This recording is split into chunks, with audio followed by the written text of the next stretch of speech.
맡은 자에게 구할 것은 충성이라고 하셨는데, 올 한 해 동안 사랑하는 여러분, 주님께서 위로부터 주시는 힘과 능력 가지고 하나님 주신 사명들을 잘 감당하시는 여러분들 되실 수 있기를 주의 이름으로 간절히 축원하겠습니다. 오늘 이제 함께 읽은 말씀을 가지고 사귐의 회복을 꿈꾸며라는 제목으로 함께 말씀을 나누도록 하겠습니다. 요한이라고 하는 제자는 예수님의 제자들 중에서도 가장 오래 살아남아서 성경의 여러 책들을 기록한 제자 중에 하나로 기억이 됩니다. 요한복음, 요한계시록, 또 3편의 서신서들을 요한이 기록을 했습니다. 그런데 그런 모든 요한의 글들을 읽다 보면 관통하는 하나의 거대한 주제가 있는 것을 보게 됩니다. 그것은 다름 아닌 사랑입니다. 사랑. 그래서 요한이 쓴 글들을 보시게 되면 각 페이지마다 하나님을 향한 사랑과 형제자매를 향한 사랑이라고 하는 개념이 그 말씀 가운데 녹아들어 있는 것을 보게 되는 것이죠. 그래서 요한은 별명을 하나 얻게 됩니다. 교회 역사 속에서 사랑의 사도다라고 하는 별명을 얻게 되었습니다. 이제 2017년을 시작하면서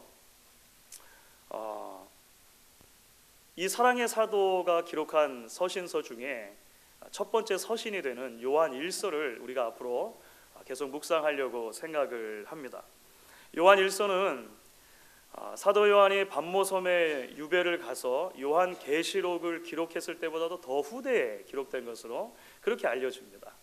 반모섬에서 나와서 에베소라고 하는 지역에 있으면서 이제 그야말로 거의 인생의 황혼역에 예수 그리스도의 피값 주고 사신 교회들을 생각하면서 여러 가지 놀라운 진리들을 쏟아내고 있는 것입니다. 특별히 요한은 이 요한일서라고 하는 편지에서 교회를 아주 독특하게 정의합니다. 교회는 한마디로 말할 때 사귐의 공동체라고 하는 것입니다. Community of Fellowship, 사귐의 공동체라고 하는 것입니다.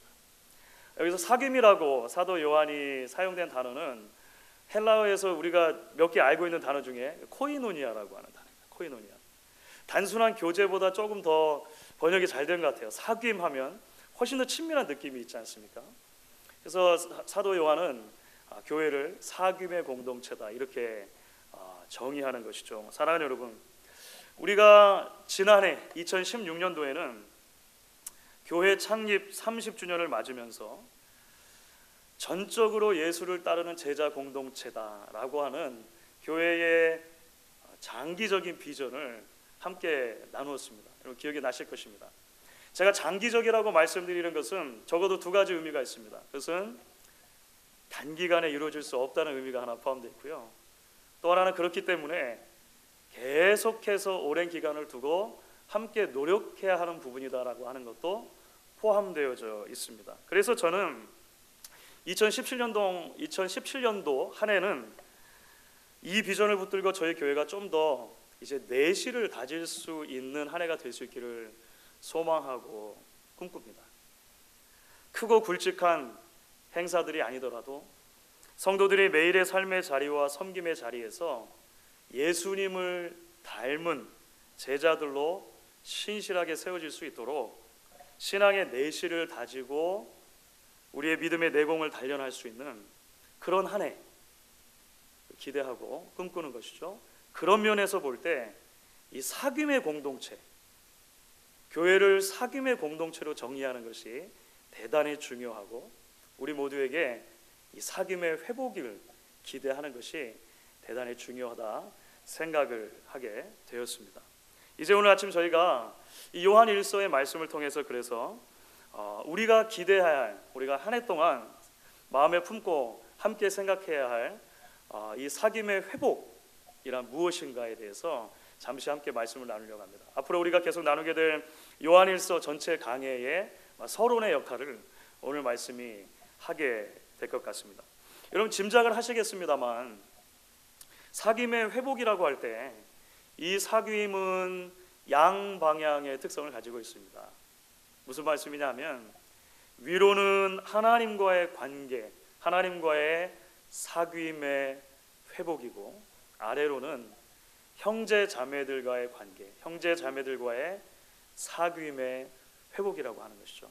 사실 바로 이 우리가 사귐이 필요하고 사귐이 회복된다라고 했을 때 이 양방향의 특성을 가지고 있다는 것을 오늘 함께 읽은 말씀 가운데 3절 말씀에서 사도 요한은 명백하게 증언을 해주죠. 우리 3절 말씀을 같이 한번 읽어보도록 하겠습니다.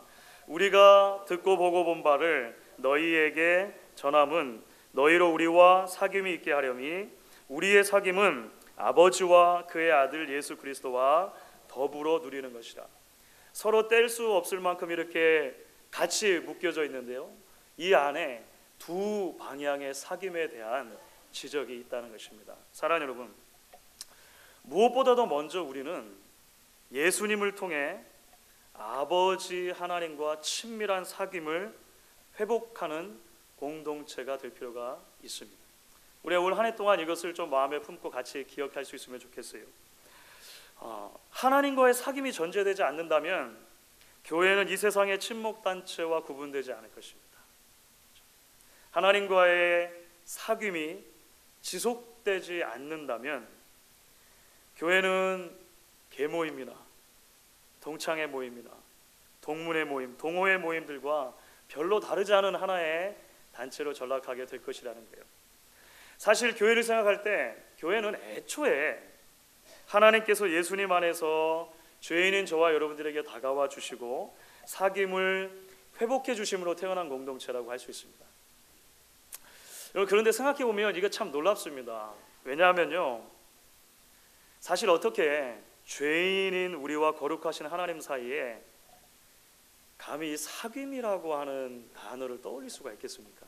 그렇죠? 창조주 하나님과 피조물인 우리 사이에 어떻게 감히 교제라고 하는 개념을 떠올릴 수 있겠냐고 하는 거예요. 여러분, 세상의 상식은 웬만큼 동등해야 사귐이 있는 것입니다. 웬만큼은 비슷해야 교제라는 말을 쓸 수 있는 것입니다. 그렇기 때문에 상식대로라면 하나님과 우리 사이의 사귐을 이야기하는 것 자체가 사실 불경일 수 있어요. 하나님과 우리 사이의 교제를 이야기한다는 것 자체가 대단히 송구스러운 일일 수 있다는 거죠. 그런데 복음이 바로 그런 종류의 사귐을 가능하게 했다는 것입니다. 지난 주일이었던 우리 성탄절 주일, 그 성탄의 주인공으로 오신 예수님께서, 하나님께서 먼저 우리에게 다가와 주시는 통로가 되어 주셨죠. 우리의 자리로 먼저 낮아져 주시고 우리의 자리로 와 주셨기 때문에 그 낮아지신 하나님께서 우리와 교제해 주시고 우리 하나님의 자녀 삼으시는 놀라운 기적이 일어났다라고 하는 것입니다. 사랑하는 여러분, 목양교회가 교회인 이유는 바로 그 복음 때문입니다. 여러분들 그 사실을 믿으십니까? 이것이 대단히 놀라운 일이죠. 죄인인 우리와 교제하시기 위해서 낮아지시고 죽으신 생명의 말씀 예수님과 그 예수님을 우리에게 주신 아버지 하나님의 사랑이 30여 년 전에 바로 이것에 우리 교회를 세워 주셨다라고 하는 것입니다. 그런데 여러분, 우리가 여기서 이제 좀 더 나아가기 원하는 부분이 있습니다. 그것은 무엇이냐면 이 사귐과 교제라고 하는 것은요, 지속되어져야 한다는 것입니다. 하나님과의 사귐과 교제라고 하는 것은 계속해서 지속되어질 필요가 있다는 거예요. 한 생명이 이 땅에 태어나는 것은 참 놀라운 일입니다. 그렇죠? 그런데 이 땅에 생명이 태어나는 것만으로는 충분하지 않다는 것을 우리가 알고 있어요. 생명이 태어나면 그 생명은 자라나야 합니다. 건강을 유지하는 것이에요. 한 생명이 자라고 건강을 유지하는 데 있어서는요, 누군가의 희생과 노력이 항상 필요한 것을 우리는 알고 있습니다. 아이가 어렸을 때는 부모님과 다른 사람들의 희생과 노력이 절대적입니다. 좀 더 자라서는 자기 자신의 노력도 대단히 중요한 역할을 하는 것을 보게 됩니다. 몇 주 전에 2016년도가 지나가기 전에 건강검진을 받아야겠다 생각을 했습니다. 그래서 아내와 함께 건강검진을 받았습니다. 그런데 피검사를 하고 이제 결과를 기다렸는데요. 제가 몇 가지 지적을 받았습니다. 뭐 아주 심각한 것은 아닙니다만 뭐 있지 않습니까? 수치들이 몇 가지가 높게 나왔어요. 뭐 특별히 뭐 하나 정도는 좀 제가 생각했던 것보다 많이 높게 나왔습니다. 어쨌든 새해를 시작하면서 건강과 관련해서도 몇 가지 각오, 결단을 하면서 시작할 수 있게 해줬던 것 같아요. 여러분들도 대부분 경험들을 하셨겠습니다만 병원에서 그렇게 건강검진을 하고 결과를 받았을 때 수치가 조금 좋지 않게 나오면 병원에서 내려주는 조치는 거의 비슷합니다. 그렇죠? 필요한 약을 먹으라라고 하는 것과 더불어서 항상 따라오는 게 있는데 그게 뭐죠? 어떻게 하셨어요? 저만 경험한 게 아니군요. 음식 조심하시고 운동하세요. 그렇죠? 음식 조심하시고 운동하세요. 이 두 개는 꼭 따라오더라고요. 제가 받은 보고서에도 손글씨로 간호사가 꼼꼼하게 써가지고 이런 음식 조심하시고, 제가 다 좋아하는 음식만 동물성 지방, 라면 뭐 이런 거 있잖아요. 예. 운동하세요. 이런 거 적어 놓습니다. 주안의 사랑하는 여러분, 영적인 면에서 건강을 유지하는 것도 마찬가지입니다. 그렇죠. 하나님과의 친밀한 사귐을 유지한다는 것은요, 가만히 앉아 있어서 되는 것이 아니라는 것을 우리가 기억할 필요가 있다는 것입니다. 게으름이라고 하는 책에서 그래서 김남준 목사님이 이런 이야기를 하신 적이 있습니다. 제가 인용을 하겠습니다. 영적 생활에서는 눈 먼 은혜란 없습니다. 은혜를 사모하지도 말씀에 귀 기울이지도 게으른 삶을 고치지도 않았는데 어느 날 복권 당첨되듯 커다란 은혜가 내게만 툭 떨어져 나를 올가맨 영적 문제들을 한순간에 모두 해결해 주지 않는다는 것입니다. 온전하게 동의가 되는 말씀입니다. 내 신앙이 좀 자랐으면 좋겠고, 내가 하나님과의 교제가 좀 더 깊어졌으면 좋겠고, 내가 하나님을 좀 더 알아갔으면 좋겠다라고 하는 마음에 소원은 있을 수 있으나 그 소원만 가지고는 안 된다는 것입니다. 어느 날 갑자기 눈먼 은혜가 나에게만 복권처럼 툭 떨어져서 내가 가지고 있었던 모든 영적인 문제들을 한꺼번에 해결해 주는 방법은 없다는 거예요. 영적인 의미에서 지름길 없다는 것입니다. 그래서 저는 이 한 해 동안 여러분들에게 한 사람의 성도가 하나님과의 사귐 가운데 건강함을 유지함에 있어서 가장 기본이 되어지는 부분들에 대해서 강조하고 권면하려고 합니다. 제가 강조하고 권면했던 적은 지난 5년 동안 많이 없었던 것 같아요. 주일 성수와 말씀과 기도에 대한 부분입니다. 여러분, 저는 분명히 확신합니다. 예배나 말씀, 기도와 같은 것들은 단순하게 교회를 성장시키기 위한 프로그램이나 운동일 수 없다는 거예요. 저는 그 부분에 대해서는 분명한 확신이 있습니다. 교회가 그래서 율법적으로 주일 성수를 가르치고 강요하거나 말씀과 기도를 하나의 프로그램에 전락시키는 것을 저는 한 번도 복음적이라고 생각해 본 적이 없습니다. 그럼에도 불구하고 우리가 기억해야 할 것이 있습니다. 예배와 말씀과 기도는 하나님과의 사귐을 유지하고 하나님의 사람으로 건강하게 서기 위한 영혼의 양식이고 영혼의 운동과도 같다는 거예요. 그것이 성도에게 있어도 되고 없어도 되는 것이 아니라 교회라면, 성도라면 반드시 필요한 생명줄과도 같다는 것을 여러분들에게 말씀드리기 원하는 것입니다. 여러분, 마침 올해는요, 새해를 시작하는 1월 1일을 주일로 지키게 되었습니다. 그래서 1월 1일을 저희가 예배하며 시작할 수 있게 되었습니다. 참 감사한 일이죠. 참 감사한 일입니다. 주 안에 사랑하는 목양의 모든 성도 여러분, 이 한 해 동안 힘드시지만 최선을 다해서 여러분 주일을 성수하고 하나님을 향한 예배 자리를 타협하지 않는 여러분들이 되실 수 있기를 담임 목사로서 저는 간곡하게 부탁을 드리고 싶습니다. 다른 것 때문이 아닙니다. 여러분의 영혼 때문이죠.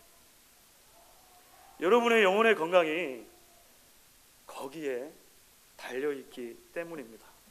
우리의 삶의 무게는 늘 우리에게 많은 벅참을 가져다 줄 것입니다. 신앙 여정을 가다 보면 크고 작은 돌뿌리들이 우리를 넘어지게 만들 것입니다. 삶의 무게이든지 신앙의 여정에서 경험하는 크고 작은 돌뿌리든지 간에 가장 먼저 우리에게 다가오는 것은 그것들이 예배 자리를 빼앗아 가려고 한다는 것입니다. 그런데 여러분, 예배 자리를 우리가 뺏기면요, 너무 많은 것을 뺏기게 되는 것입니다. 이 한 해 동안 또한 어찌됐든지 말씀과 기도를 놓치지 않는 여러분들 되실 수 있기를 바랍니다. 교회가 진행하는 몇 가지 프로그램이 있습니다.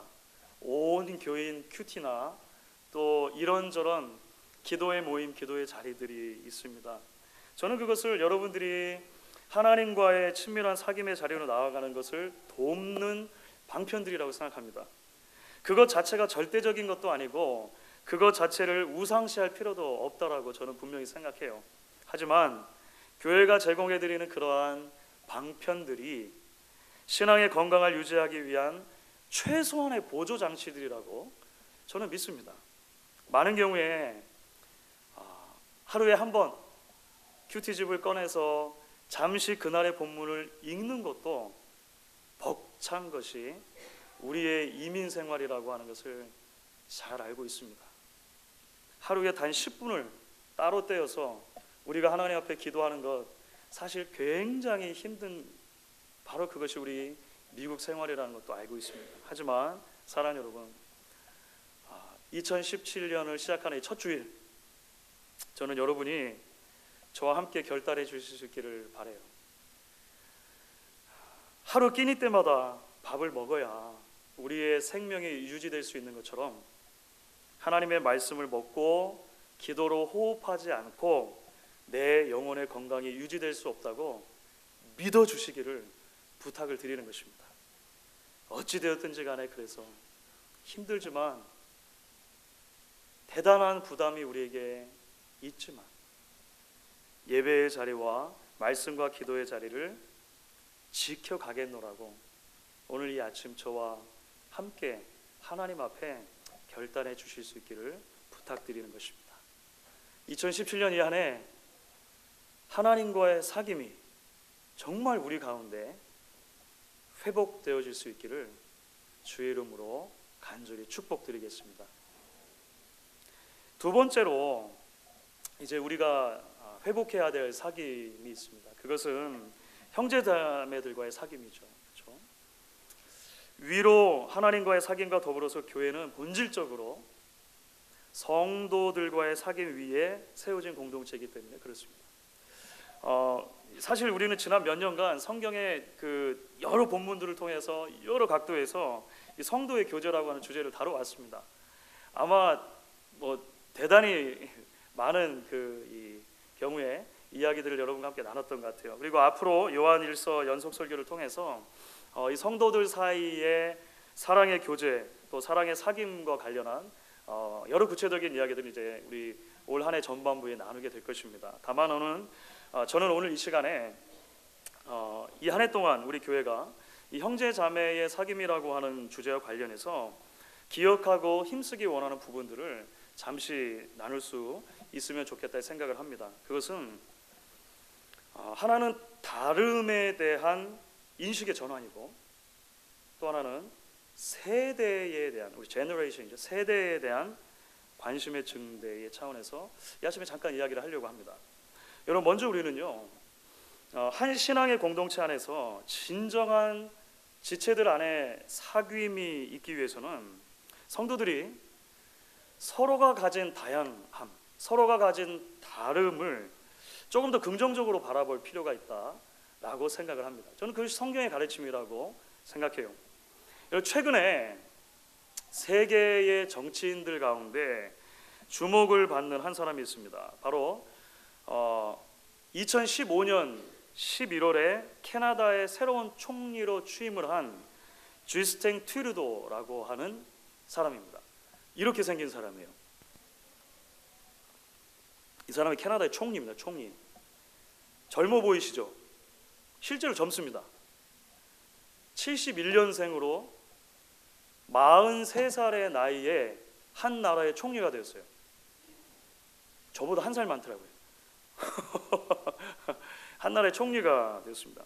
그러니까 이 젊은 나이에 한 나라의 총리가 된 것도 화제가 되었습니다만, 대단히 개방적이고 친화적인 성품, 또 여러 분야를 섭렵한 박학다식함으로 이 인터뷰하고 또 연설하고 이런 것들이 대단히 화제가 되었습니다.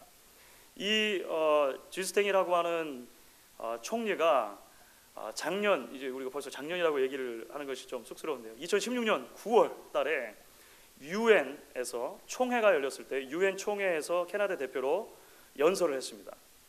그 연설이 참 멋졌는데, 그 연설 가운데서도 제게 참 인상 깊었던 부분이 있습니다. 이게 제가 번역을 한 것인데요, 이런 중간에 대목이 있었습니다.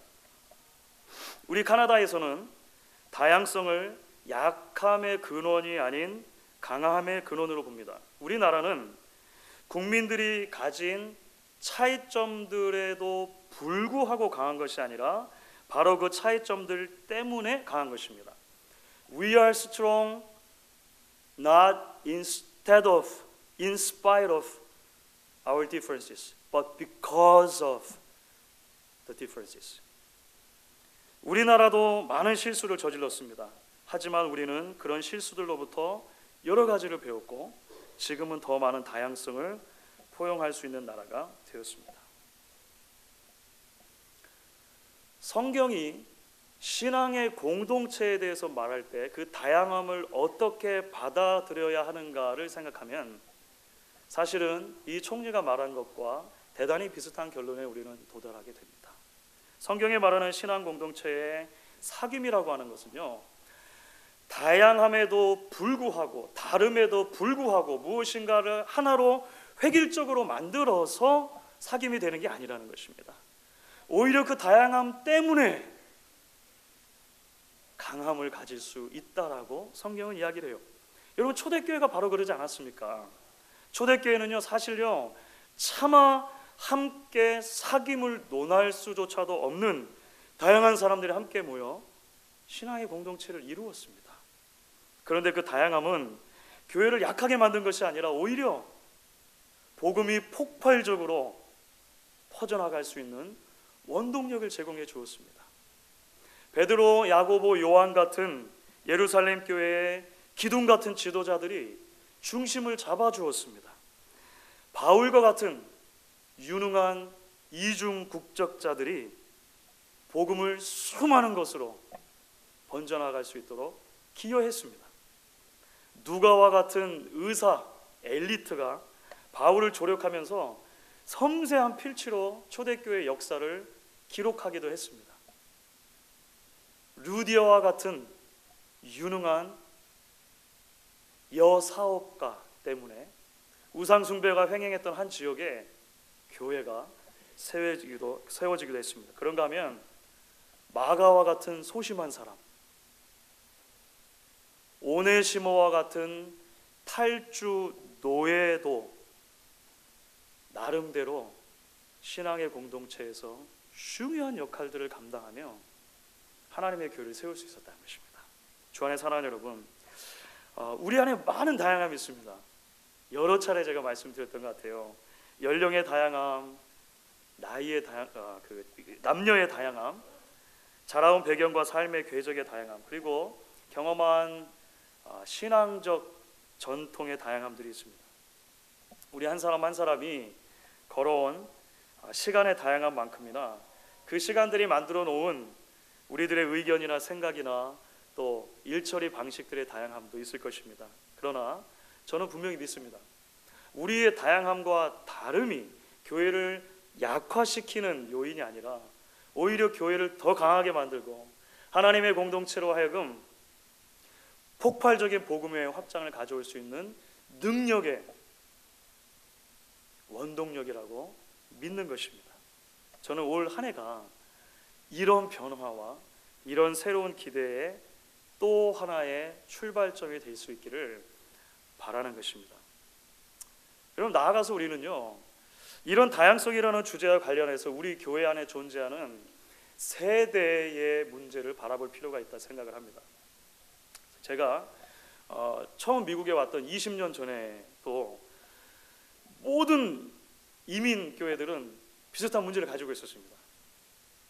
교회 내 이민 1세대와 2세대의 바른 관계를 어떻게 정의할 것인가, 어떻게 2세대 사역자들을 세우고 2세대 사역을 활성화시켜 나갈 것인가. 20년 전에도 교회들이 다 그런 고민을 하고 있었습니다.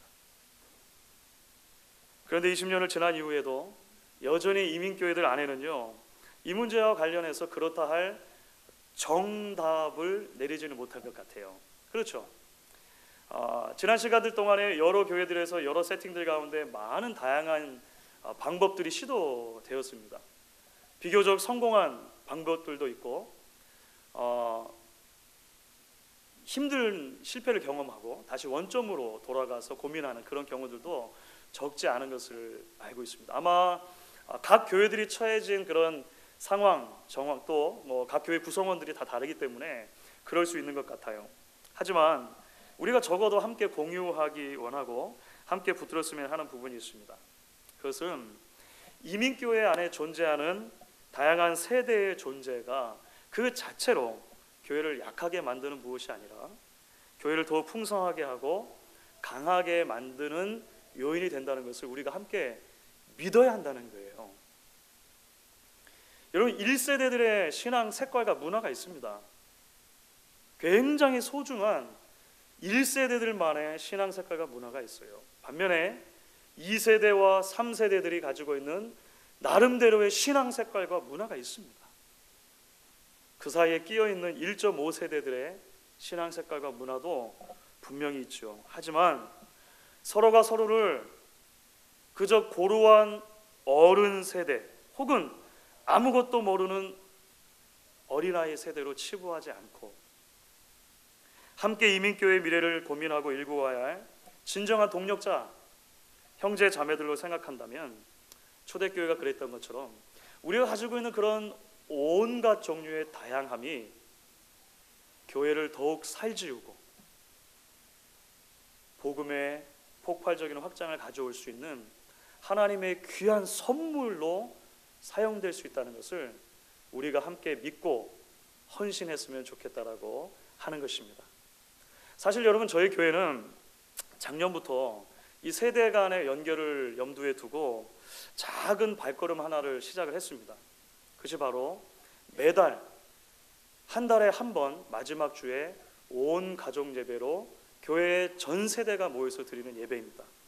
지난 한 해를 지나면서 여러 장점들도 발견되었고 개선되고 조율되어야 할 많은 부분들도 드러났던 것이 사실입니다. 그래서 많은 이야기들을 연말쯤 해서는 제가 들었습니다. 하지만 조금 불편하고 조금 힘들어도 계속 하려고 합니다. 왜냐하면 세대 간의 사귐이 하나님께서 우리에게 주신 숙제이고 동시에 축복의 선물이라고 믿기 때문입니다. 여러분, 이제 말씀을 마무리하도록 하겠습니다.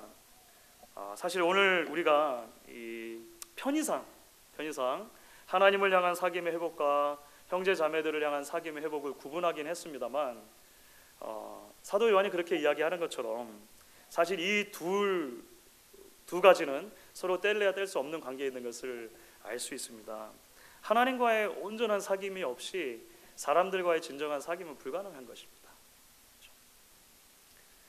마찬가지로 형제 자매들과 온전한 화평의 관계에 놓이지 못할 때 많은 경우에 하나님을 향한 올바른 예배 드리기가 참 힘들고 기도와 말씀이 방해받는다는 것도 알고 있습니다. 그래서 우리는 올 한 해 동안 이 두 가지를 함께 붙들고 함께 기도하며 소망하기 원하는 것입니다. 2017년이 우리에게 다가왔습니다. 하나님이 우리에게 주신 선물이죠.